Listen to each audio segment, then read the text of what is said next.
Konflik Asia Barat, apa kesannya kepada kita? Assalamualaikum semua. 28 Februari 2026, Israel serta sekutu kuatnya Amerika Syarikat telah menyerang Iran. Dan sebagai tindak balas, Iran telah menyerang Israel serta beberapa pangkalan tentera Amerika di negara-negara Teluk. Bukan itu sahaja, Iran turut menyekat laluan di Selat Hormuz.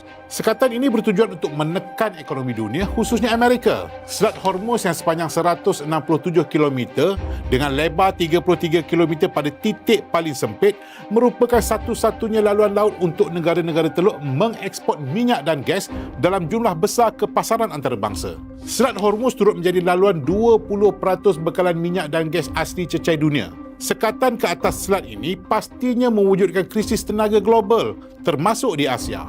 Negara-negara Asia termasuk Malaysia amat bergantung kepada penghantaran minyak dan gas yang melalui selat itu untuk menjana elektrik dan sebagai bekalan bahan api. Apa pula kesan situasi ini kepada kita?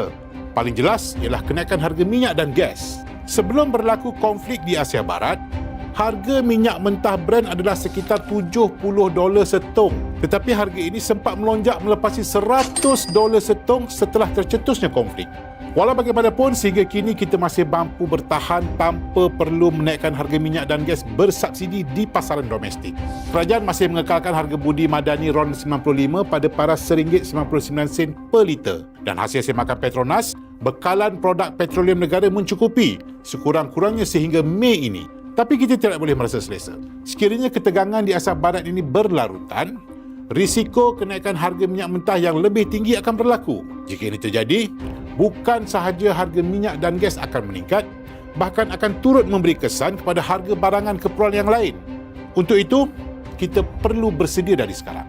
7 Mac yang lalu, Yang Amat Berhormat Perdana Menteri telah menasihati rakyat agar merancang perbelanjaan. Kita juga perlu bersederhana sebagai langkah persediaan menghadapi kemungkinan ketidaktentuan ekonomi global. Berbelanja ikut keperluan, bukan berbelanja ikut kemahuan.